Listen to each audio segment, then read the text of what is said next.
After that slap, neither of us moved. Li Hongji clutched his burning cheek, glaring at me like I'd committed the greatest crime in history. I met his stare without blinking. Not afraid, not guilty, just tired.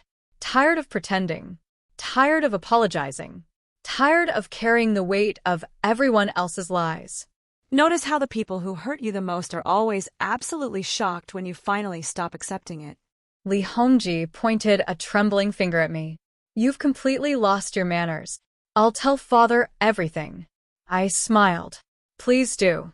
His expression faltered. He clearly expected me to panic. Instead, I practically invited him. Sir, you're threatening me with the same sequel I've already watched. Spoiler alert, I'm rewriting the ending. A few days passed. Soon, my coming-of-age ceremony arrived. Even though Mother had passed away, she had arranged everything before her death. The Empress sent a female official to preside over the ceremony. Noble ladies from every influential family attended.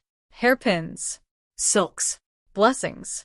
Everything proceeded beautifully. For a brief moment, it almost felt normal. Then my father spoke.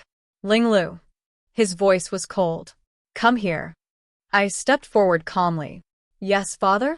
He looked at me for a long moment, then asked loudly enough for everyone present to hear. Do you admit that you've abused the orphan daughter of a meritorious family and beaten your own elder brother? The courtyard fell silent. Every conversation stopped. Every pair of eyes landed on me. You know it's serious when the background characters stop pretending they're not eavesdropping. Behind father stood exactly who I expected. Susanoo. Eyes already red, looking as though she'd been crying for hours. And beside her, Li Hongji, standing like the world's least qualified judge. I almost laughed.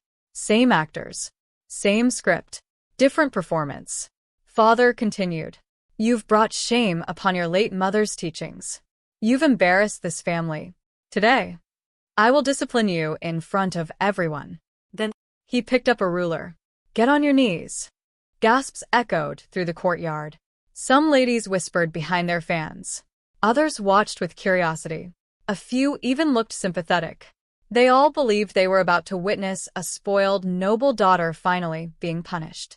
It's amazing how quickly people become spectators when they think someone else's life is falling apart. I remained standing, perfectly straight, perfectly calm. I'm afraid. I can't do that. Father's face darkened. What did you say? I said. I will not kneel. You accuse me of terrible crimes. So, where is your evidence? The whispers grew louder. Father frowned. What nonsense is this? I raised my voice. If a court wishes to convict someone, it presents witnesses. It presents proof. It doesn't simply make accusations. So, I looked directly at him. If you claim I've abused Susanoo, show everyone. Silence. Complete silence.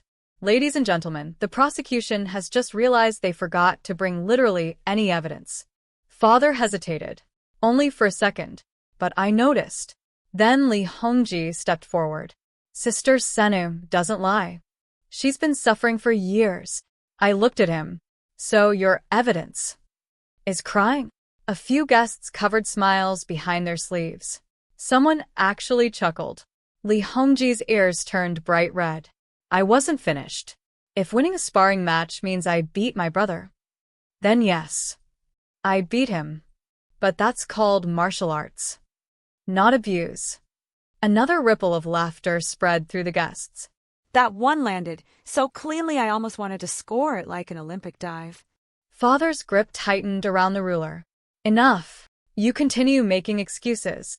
I looked around at the guests. My late mother personally oversaw my education until the day she died. So tell me, if my upbringing suddenly became terrible, are you saying mother failed? The courtyard froze. Even father froze. Because everyone understood exactly what I'd done. Questioning mother's upbringing meant questioning the elder princess. And, indirectly, questioning the imperial family. The female official sent by the Empress slowly raised her eyes. She still hadn't spoken, but father suddenly looked much less confident. Congratulations. He walked into his own trap, wearing expensive shoes. Right on cue, Susanu stepped forward. Tears spilled down her cheeks. It's all my fault. My sister only pushed me into the pond. I shouldn't have upset father. I shouldn't have caused trouble. There it was again. The trembling voice. The watery eyes. The innocent victim. Except this time, I wasn't fooled. I widened my eyes dramatically. So, whoever cries louder automatically wins? I tilted my head. Brother. Perhaps you've chosen the wrong career. You'd make an excellent opera performer. A few guests couldn't hold it anymore. Soft laughter echoed through the courtyard. Lee Hongji looked ready to explode.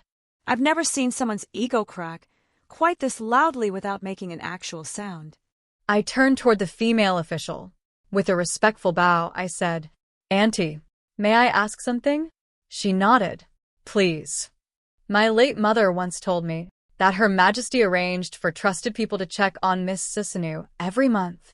If that's true, wouldn't they already know exactly how she's been treated? Father's face lost all color. Lee Hongji stiffened. And Susanu, for the first time, stopped crying. She looked terrified. Because unlike everyone else, she knew the truth. She knew she had never been abused. And if the Empress's people confirmed it, everything she'd built would collapse. Oh, looks like someone's fake tears just met an audit. And audits don't care how convincing your performance is. Trust me, Part 4 is where this story starts snowballing downhill for Susanu. The Empress's investigation changes everything, and our heroine decides she's done being generous. The gloves come off completely. Smirking face.